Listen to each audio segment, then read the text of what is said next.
सवरिया भोले बाबा जोगिया हो राम।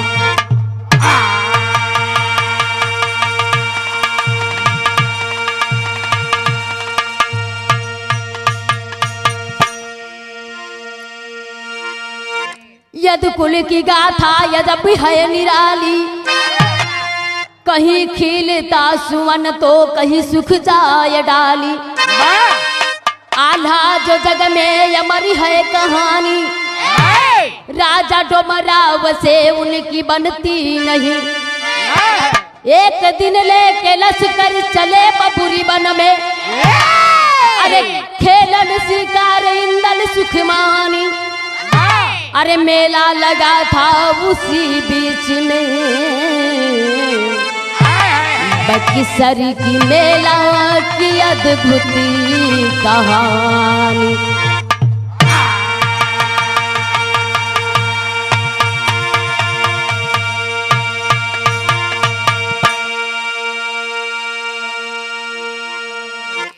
अच्छा बाबूजी, हम गायिका शिवानी मोदनवाल बभनी सोनभद्र सिंदूर के धरती से एंड पार्टी आप लोग के बीच एगो आल्हा खंड से बिरहा भेजत बानी, जौना बिरहा के शीर्षक बक्सर में खिचड़ी के मेला।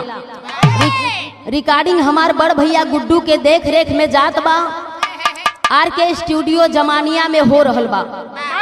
हमके आशा ना पूर्ण विश्वास बा कि आप लोग के हमार बिरहा जरूर पसंद आई।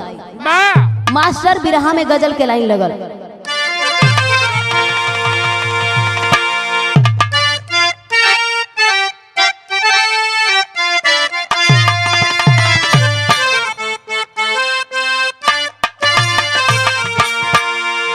अरे काबे में, अरे काबे में तेरा जलवा, काशी में नजारा है।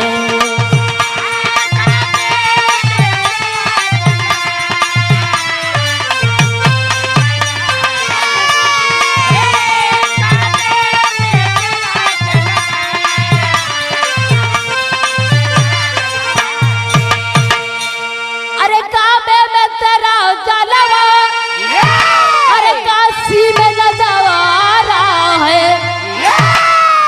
अरे ये भी हमें प्यारा है, वो भी हमें प्यारा है।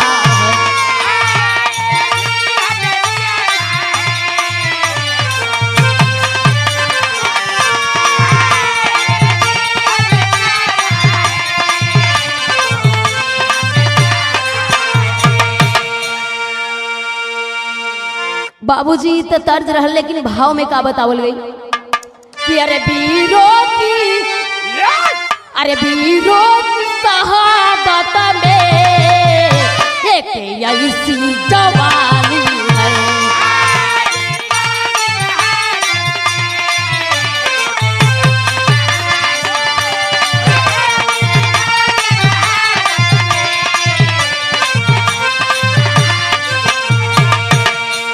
अरे वीरों की शहादत में ऐसी जवानी है। अरे यद कुल से सभी डरता, किसी में कितना पानी है।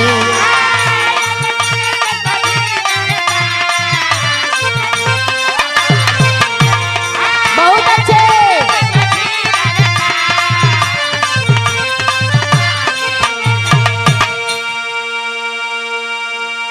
गौर करेंगे बाबूजी, हमारे बिरहा की लाइन आपको साफ साफ कहानी छलक जाएगी। मास्टर बिरहा में नजम के लाइन लगल।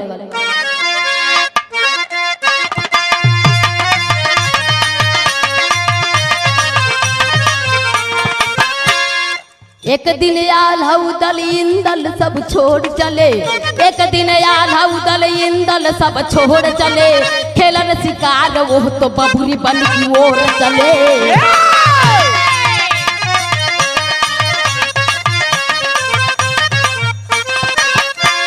सोनवा फूलवा से कही बात एक निराली है, सोनवा फूलवा से कही बात एक निराली है, घुमन मेला चलो अंदाज की मतवाली है।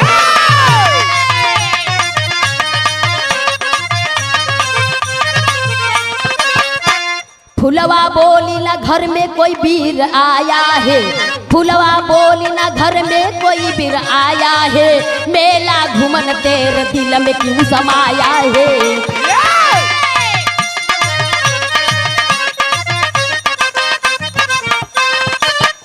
कहीं कुछ बात हुई मर्यादा महोबा वालों का, कहीं कुछ बात हुई महोबा का मर्यादा है, बात ही बात में तब बात बढ़ा ज्यादा है।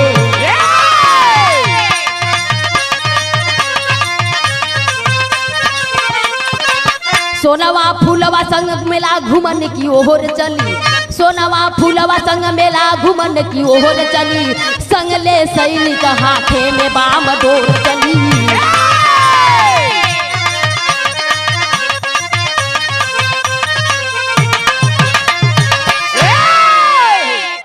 बाबूजी कहानी पर गौर करिहन, कहानी कहवा से लिहल गई। आल्हा उदल इंदल एक दिन उनके मन में विचार आयल कि हम शिकार खेले बबूरी बन में जाई। ए बाबूजी कैलन का कि तीनों जना अपन अपन शिकार खेले बदे चल दिहलन, घर में कोई वीर ना बा। इतने में अचानक फुलवा के मन में ये विचार भइल कि हम आज खिचड़ी का मेला लगल बगल में देखा जाई। अपने बहिन सोनवा से लगी कहे कि दीदी हमके मेला घूमे जाए के विचार कैले हम। सोनवा समझावत है कि हरे पगली हरे, अरे हई मेला देखे जावे, घर में कोई वीर बाय नहीं। हे बाबू, फुलवा सोनवा की बात को मानती नहीं है, जबरदस्ती कर देती है। बतावल जाला बाबू कि अगर कोई जिद कर देवला तो ओकरे आगे इंसान झुक जाला। बाबू फुलवा की बतिया माने के भय लव कैलस का कि अपन सैनिक थोड़ मोड़ गांव घर में रहलन, उनके बोला के साज के और फुलवा के लेके मेला घूमे चल देहलस। मास्टर जब मेला घूमे फुलवा चल देहलस त अगवा भइल का तर्ज लगल।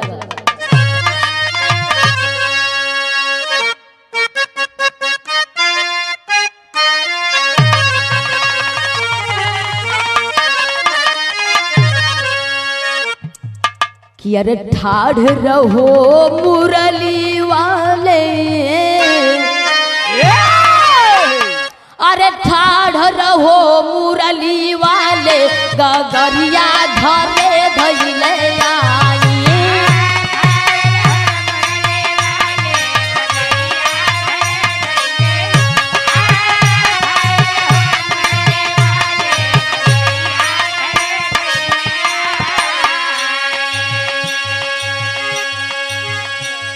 यह गीतिया बदल के हमरे सोनभद्र का माता बहिन गावली। कैसे गावे?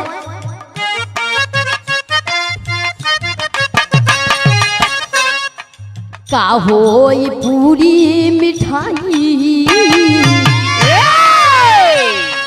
का होई पूरी मिठाई, बलम मोरा सतुई पेराजी।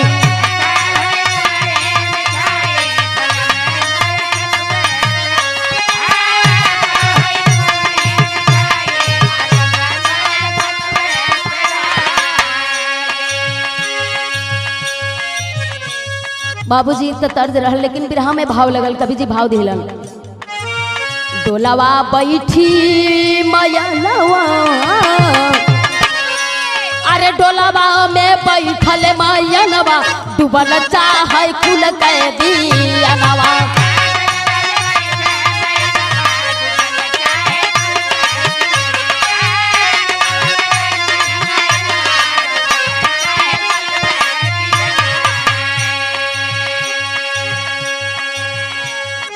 चली भैली मेलवा के देखे जनवा,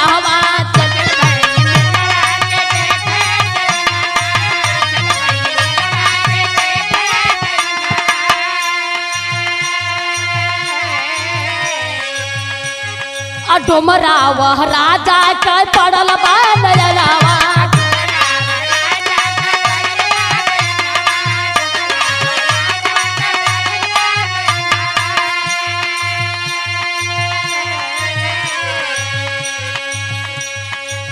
अरे बैरी गयली जननवा,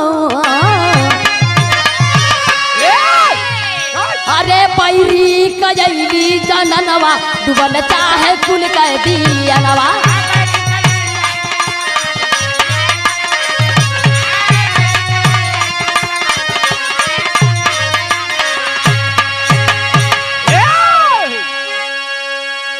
बाबूजी जौना घरी उ लोग सोनवा फुलवा मेला में पहुंचली त राजा आल्हा उदल इंदल का डोमराव के राजा से पटत ना रहे।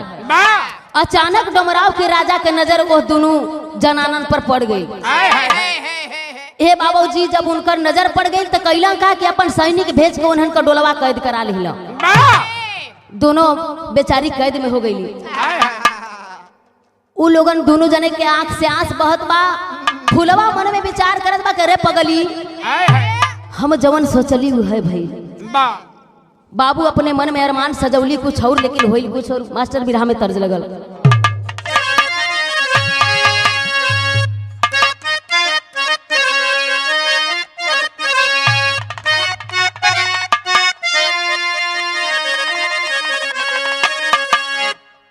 पातर ही राम जी के,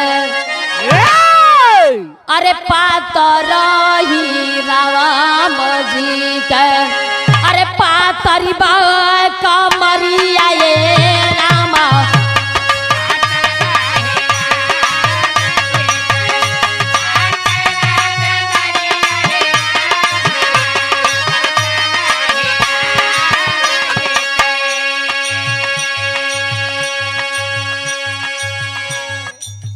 पातर ही राम जी के, अरे पातरी बा कमरिया ये रामा।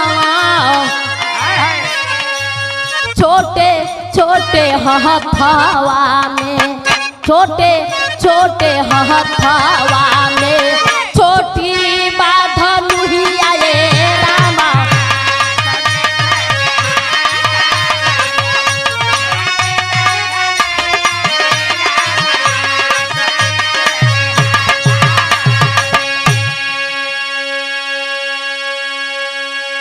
ही तो तर्ज रहल मास्टर, लेकिन कवि जी बिरहा में भाव बड़ा सुंदर लिखला कि अरे सोनवा फुलवा रोवे रे लगली,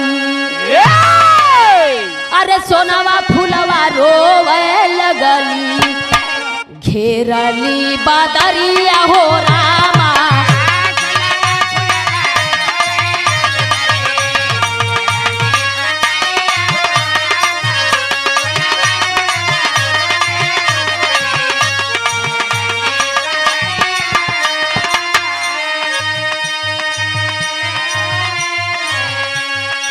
अरे सोनवा फुलवा रोवे रे लगली, अरे घेरली बदरिया ये रामा।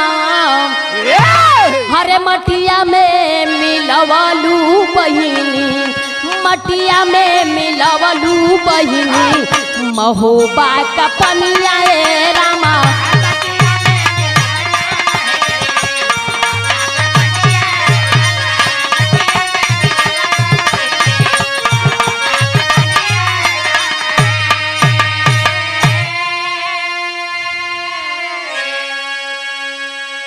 सोनवा रोवत बे, फुलवा के समझावत बा के रे बहिनिया, अगर हम जनले होई त ऐसन कर्म ना होत। कि अरे यार जी लगवले पानी सुन हो मयरिया गंगा।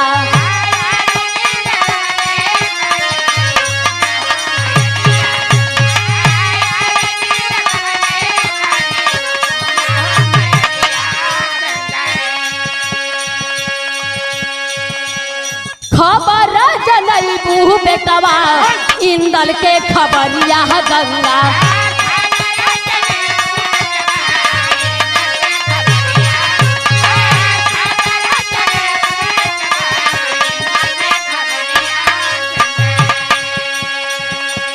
हरे पूजा बाबा करैबे रे हमहू,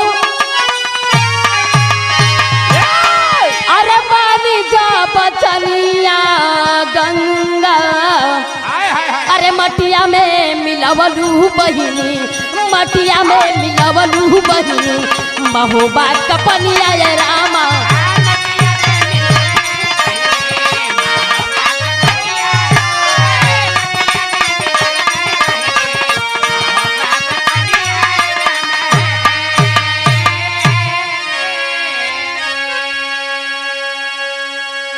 गौर करेंगे बाबूजी, जौना घरी इतना बड़ा आफत में पड़ गई सोनवा फुलवा, ओ घरी फुलवा 1 करोड़ वचन अपने माँ गंगा के अर्जी लगावे, मन ही मन अर्जी लगौलस के हे मैया गंगा, हमन तो दोनों जने फंस गल बाटी, लेकिन हे मोर माई गंगा माई तो हमरे बेटवा इंदल के कौनो रूप में जा करके और उनके सूचना बतावा। बाबूजी करोड़ भेष में दोनों सोनवा फुलवा रोत बाटी और एक बात कहली, बिरहा में तर्ज लगल कैसे,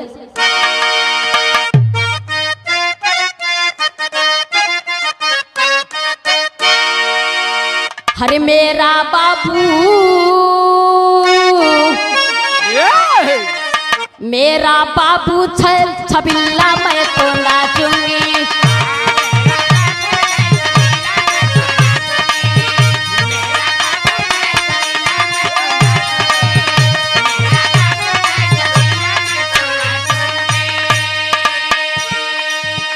मेरा बाबू छबिल्ला मैं तो नाचूंगी, मेरा बाबू रंग रंगीला मैं तो नाचूंगी, मेरा बाबू छबिल्ला मैं तो नाचूंगी।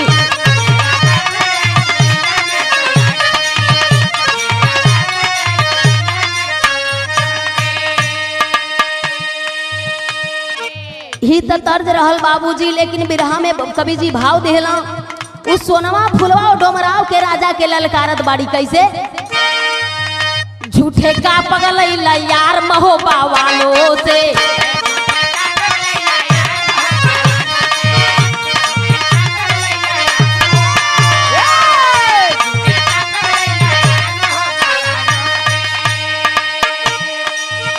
लड़के ना पाइबा तू पार महोबा वालों से, लड़के ना पाइबा तू पार महोबा वालों से, झूठे का पगलैला यार महोबा वालों से।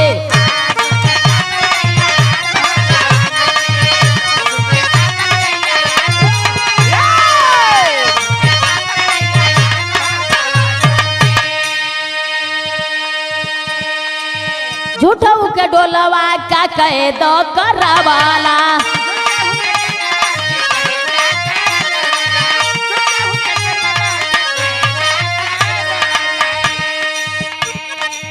अपने मऊतिया के काहे बोलावाला,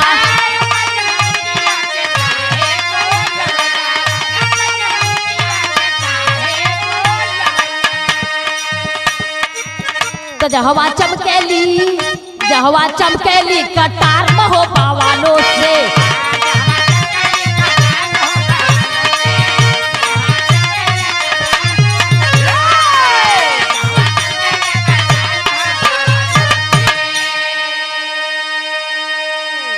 पछाड़ देती हैं दोनों बहन उस महोबा के डोमराव के राजा को। वो लोग ललकार दिए कि अरे राजा, जिसपे तू नाज करता है, जिसको घमंड कर दिया और हम लोगों को कैद कर दिया, ये नहीं जानता है कि महोबा वालों में कितनी ताकत है। हमने भी अपने पुत्र को जन्म दिया है जो तुम्हारे टुकड़े टुकड़े कर देंगे, जिन महोबा वालों से तुम हाथ मिलाए हो वही तुम्हारा बलिदान देंगे। बाबूजी बिरहा में टेरी का लाइन लगल,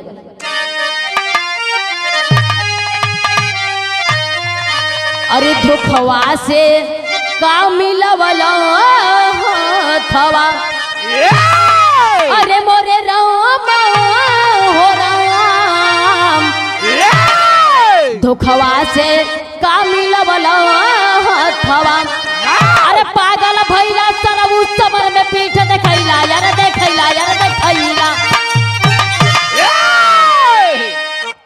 धोखवा से का मिलैला हथवा, पागल भैला सरऊ समर में पीठ देखैला, धोखवा से का मिलैला हथवा।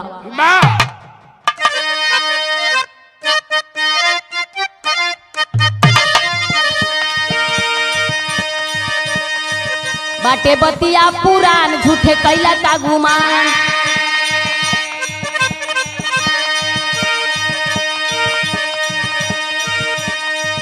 होई बगिया बिरान सुनसान बखरी।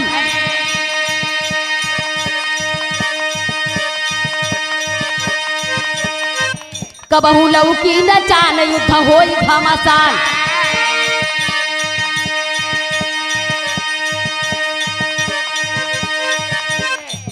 सुनी शेर के दहाड़ होई बिरान बखरी।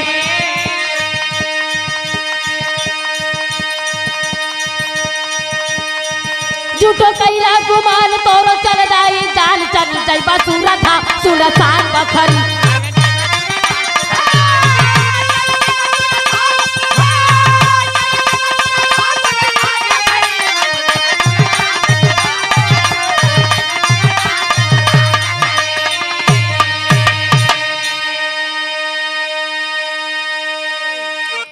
ए बाबूजी सोनवा फुलवा डोमराव के राजा के ललकारत बा। चरे गुमानी झूठही में गुमान कैले हुआ तोहारी गुमान क्षण भर में छल बल हो जाई।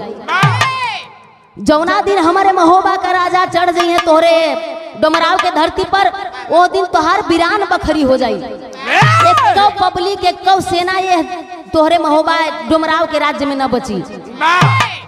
बाबूजी गुमानी जब कोई का बात माने तब तो अपने जिद पे अड़ल हो। जब अपने जिद पे अड़ल बाबूजी तब बिरहा में तर्ज लगल।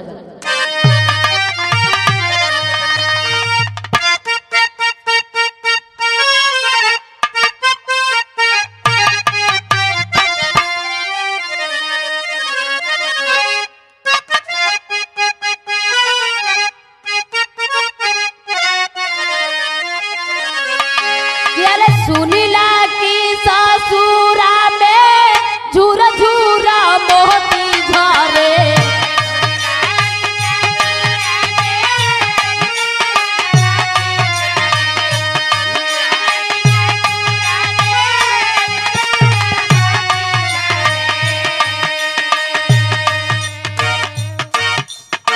मोरे लेखे मोरे लेखे मोरे लेखे सतुआ राम ये बाबूजी।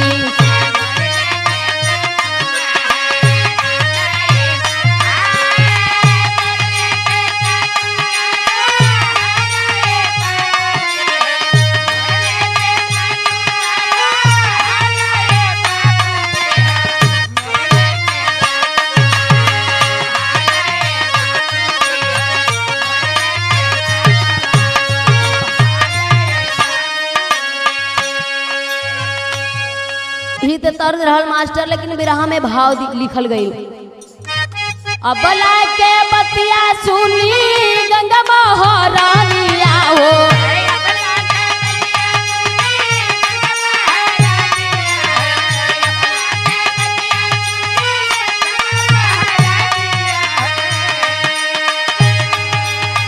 अबला के बतिया सुनी गंगा महारानिया हो। हिरनी के भेसावा बनाया हो।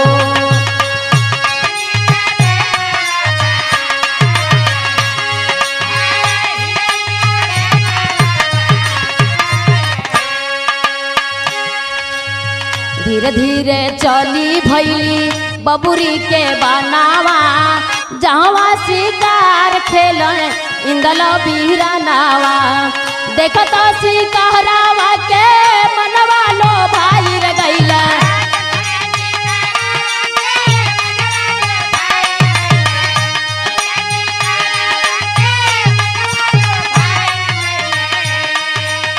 देखत शिकारावा के मनवा लो भाई रे गईला।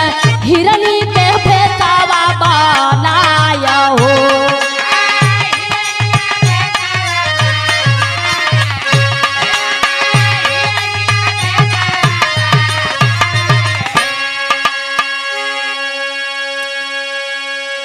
हे बाबूजी जौना समय वो दोनों रबला पुकार कैली मन ही मन।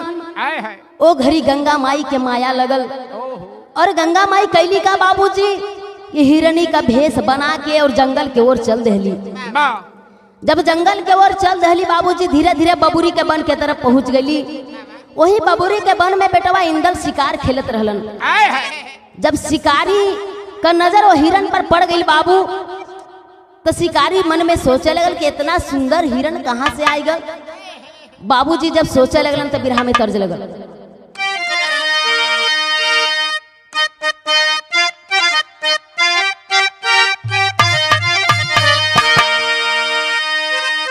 अरे गज भर की, अरे गज भर की गुजारिया गजा बकार हो।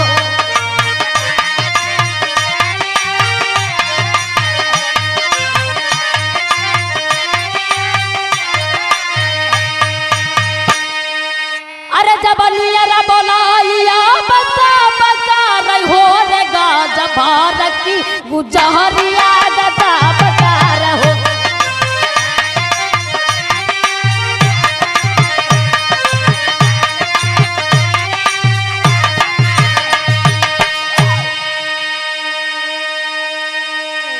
तर्ज रहल मास्टर, लेकिन भाव बड़ा सुंदर लिखल गई। अरे बीरा बाका नौ जवाहनवा गर जलबा से रवा।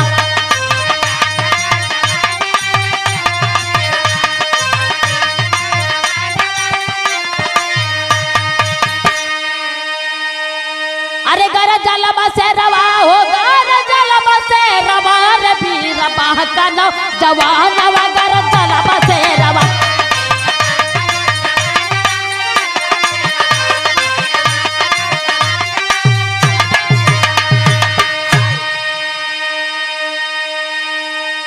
अरे गईली ही रलिया हो जहवा बीरनावा। अरे भैले खरिहान लड़के महोबा कचरावा।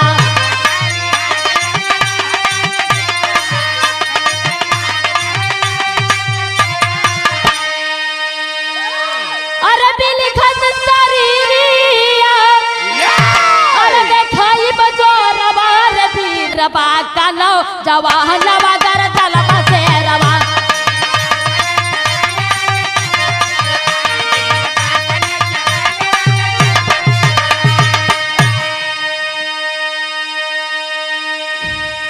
अरे सैनिक एक लड़के समरिया में घायल।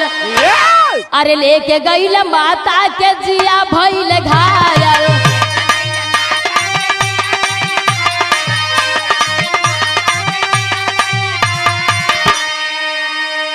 अरे तेगवा से बगिया, अरे बिरहन बीरवा रे बीरबा का नौजवानवा गर जलबा से रवा।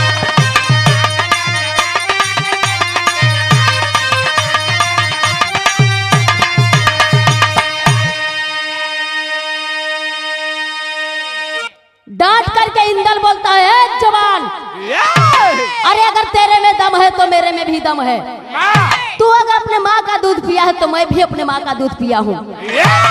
अरे अगर तोहके लड़ाई करे रहता मर्द से मर्द जुझल रहता है। जननी के कैद करके कोनो बिरताई ना कैला। तू का सोचला कि हमारे में दम बा। अब भी 10 मिनट के अंदर अपने मतारिन को छोड़ा के ले जाई। और तोहार है जवन गांव घर है कुलब्बे बलिदान हुई। हे बाबूजी इतना बतिया जब कहलन तब उन लगन हड़ हड़ हड़ हड़ कापे। और जब कापल तब बिरहम विदेशिया के लाई लगल।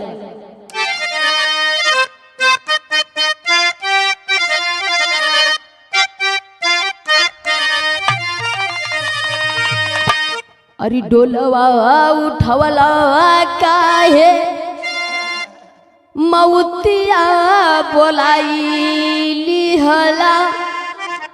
अरे जननी के कैद का करवला गुमनिया।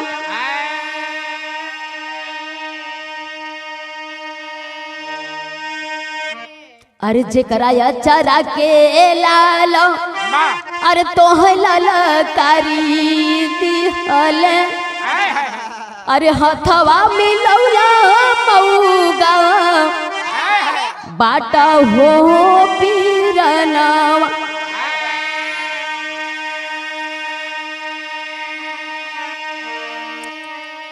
अरे धोखवा से डोलावा काहे के उठवाई लिहला। अरे आई के समरी में आ जा माई ले जोरवा।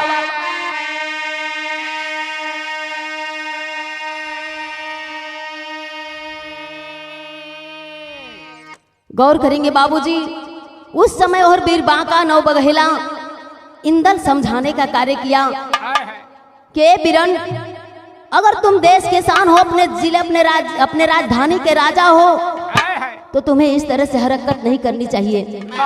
अगर तुम असली मर्द हो तो एक मर्द से हाथ मिलाओ, लेकिन धोखा से यही डोला उठवा के तो कोई बड़ाई ना कैला बाबू। समझावे लेकिन वो राजा की समझ में आवे तब तो बाबूजी बिरहा में पहपट के लाइन लगल।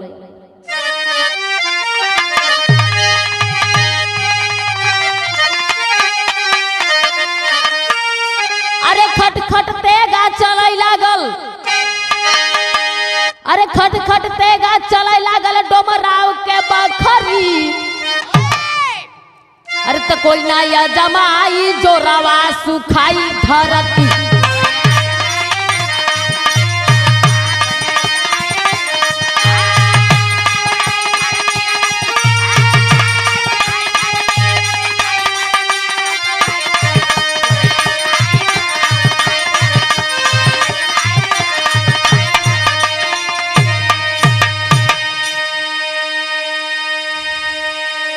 अरे छोड़ा के डोला ले अइलो इंदल था बलकारी, आ दोनों माता के साथ में देखे अरे आपन नयन उघारी।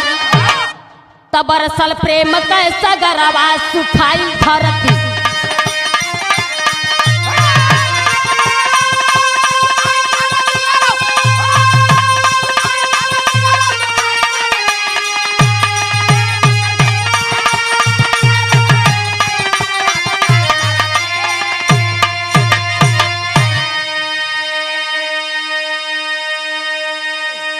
ए बाबूजी इंदल के बल के बारे में डोमराव का राजा ना जानत रहलन।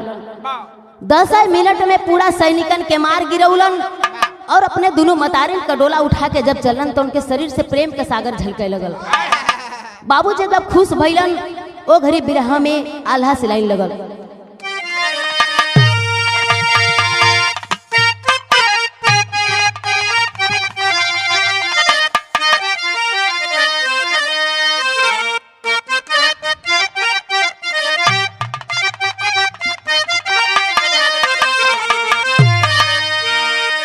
अरे जवन बीरवन के घरवा दुर्गा का सहारवा दादा।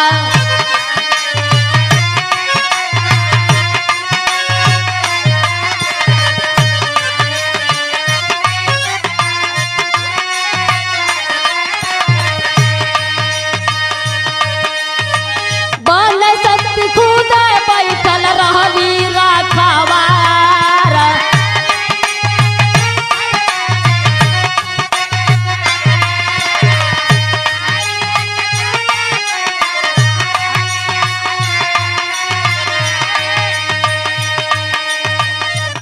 सोनवा पूजवा याद करली पूजनवा बाबू।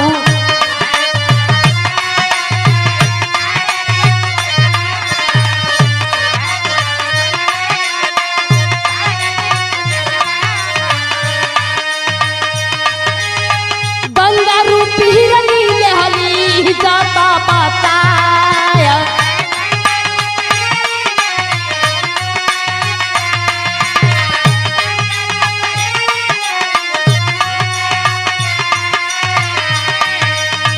धूप दीप फूलवा वही गंगा में चढ़ावर लगली।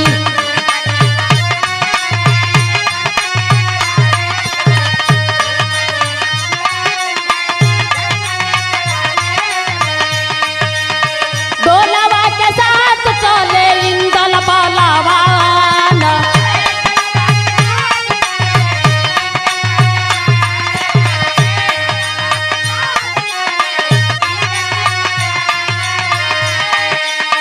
चमकल बखरिया महोबा उजियार लागे बापू।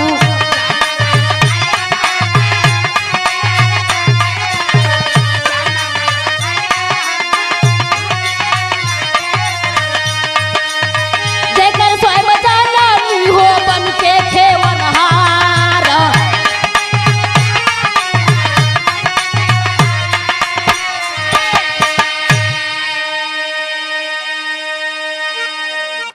बाबूजी जौना इंदल वीर बलवान के घरे दुर्गा माई का हमेशा सहारा रहल, ओह वीर के भला कोई कैसे पछाड़ सकेला। ओकरे दाहिने भुजा पर बनशक्ति हमेशा रखवार रहत रहली। बाबूजी सोनवा फुलवा जौन गंगा माई के मनौती कैले रहली कि हे माई, अगर हमहन का इज्जत हमरे बेटवा तक बताए देबू तो तोहर पूजा कल जाई। बाबूजी जब रास्ते में डोला चलल तो सोनवा फुलवा अपने माई गंगा का पूजा करे चढ़ गई। बाबूजी जौने समय सोनवा और फुलवा अपने घर में अपने राजमहल में पधरली, वो समय लगे कि कोनो रानी आके पधरले है। हे बाबूजी वो समय खुशी के लहर छा गई। सारा गांव सारा देश खुशी से भरल बा, लेकिन बिरहा में पंधारी से लाइन लगल।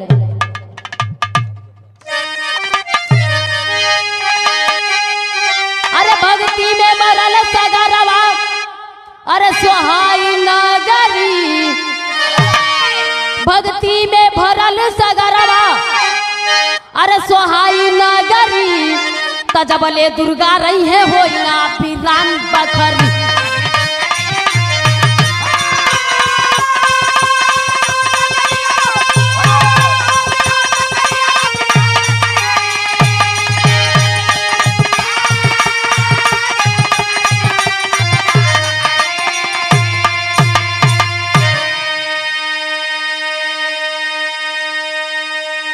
हर धन धन माई बन सकती, जय रखई कुल पानी, कोई न पार पावे कबहू बतिया भइल पुरानी। अरे यद कुल में सारिदा, अरे सोहाला डगरी, तजबले दुर्गा रही है होइना बिरान बखरी।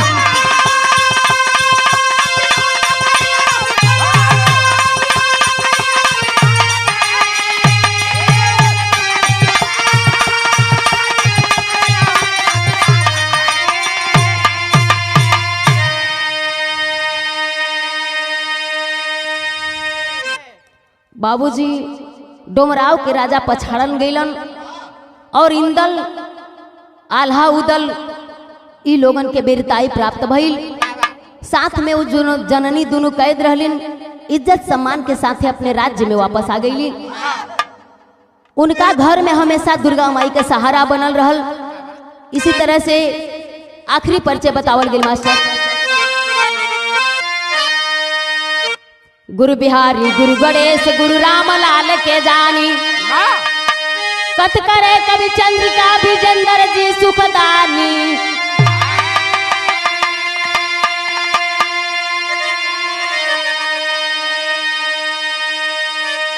अरे धुखवा से का मिलवलो हथवा, अरे मोरे राम हो राम, धुखवा से का मिलवला हथवा, अरे शिवानी आशीष का दुर्गा माई से नतवा, दुखवा से का मिलवला हथवा।